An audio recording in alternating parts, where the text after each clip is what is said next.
akubiriza abantu enganda n'emikwano okukuuma obumu mu famire ne mu bantu mwe tubeera kibasobozese okwekulaakulanya. Omu mboga agamba nti abantu bwe bafa oluusi kireetawo okutabukatabuka ekintu ekyawulayawula mu bantu oba enganda. Kyetutayagala nnyo naddala mu mulembe guno kubanga ate obumu bwe businga okuyamba amaka mangi okutambula nga gagenda mu maaso. N'olwekyo nsaba bano baganda bange ne bannyinaze babeere bumu wadde nga ono mukulu wange yagenze ate n'abaana kubanga ono muwala wange alina baganda babalala bazaalibwa bannyina abalala naki ne bakkojjaabe. Mulina okulaba nti munyweza obumu. Ensi teyagala kubeera mu bantu ng'omuntu alibwa namunigina, ebintu biba bizibu. Mukuumaddamula abadde awuubyeko olubulu ekigere mu bitundu by'e Bukoto mu divisioni y'e Nakawa okusaasira abaana n'enganda za Mole Mangadalena Namuleme Sendi, ono nga muwala w'omugenzi Peter Ssendikadiwa eyali omukongozi wa Ssekabaka Muteesa II ate nga mwannyina wa Katikkiro n'asaba abaana okukuuma omukululo gw'ebika byabwe mu Buganda.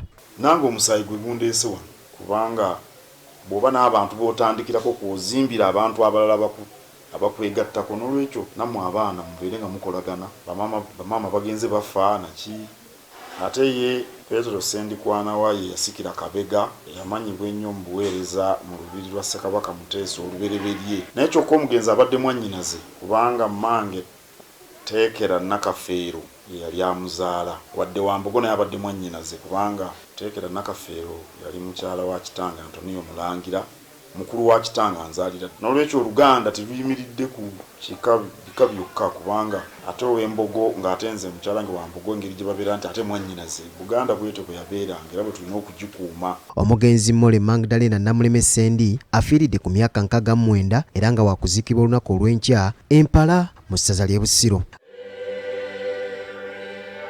Mu ngeri y'emu Kamalabyonna wa Buganda atenderezza nnyo obuweereza bwa MATILDA MBAZIRA Namutebbi wamu n'okusobozesa bba Bernard Charles MBAZIRA naye kati nga mugenzi okukola emirimu gy'ekereziya wamu n'egy'obwakabaka. Obubaka buno abutiisa omumyuka wa Kaggo Oweekitiibwa Ssaalongo Yiga Magandaazi mu kwebaza Katonda olw'obulamu bw'omugenzi MATILDA MBAZIRA Namutebbi afiiridde ku myaka 83. Tumwebaza okuwa abaana be omusingi omugumu ogw'obuntubulamu era abakuzizza n'empisa ate n'omusingi ogw'eddiini. Maama Matilda yawanirira nnyo omwami we Charles MBAZIRA mu buweereza bwe eri ekereziya eri ekika kye ekya Nakinsige ate n'obwakabaka bwa Buganda era naye ku lulwe tumwebaza olw'omulimu gw'ettendo gwakoze mu ekereziya.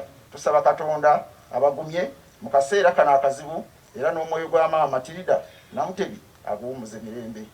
Nateekako omukono gwe Charles Peter Mayiga Katikkiro. Ekitambiro kya mmisa eno kiyimbiddwa Ssaabasumba agenda okutuuzibwa Bishop Paul Ssemwogerere ng'ayambibwako n'abasosolodooti abalala. Bishop Ssemwogerere omugenzi amwebazizza nnyo olw'okuweereza ekereziya n'omutima gumu. Olw'omukadde waffe n'atuvuddeko mu budde buno tubadde tumwetaagire nnyo okukumaakuma abazzukulu. Kitaffe Paapa Francis ayagala nnyo tutunuulire bajjajja mu budde buno. Bangi nnyo abeeyita bajjajja naye batono nnyo abeeyita abajjajja abalungi abafa ku bazzukulu baabwe. Omukolo guno gwetabiddwako eyali minisita w'ebyobulamu mu Bwakabaka bwa Buganda Oweekitiibwa Ben Mukwaya, omulamuzi Remi Kasule, meeya w'Amakindye munisipaali Ali Nganda Mulyannyama n'abantu abalala mu biti eby'enjawulo. MATILDA MBAZIRA Namutebbi aziikiddwa ku ekereziya ya St. Peters Nsambya mwe yaweerereza nga Ssaabakristu okumala ebbanga era nga ne bba Charles Bernard MBAZIRA we yaziikibwa. Mark Jackson Kasule, BBS Terefayina, Ageesigika.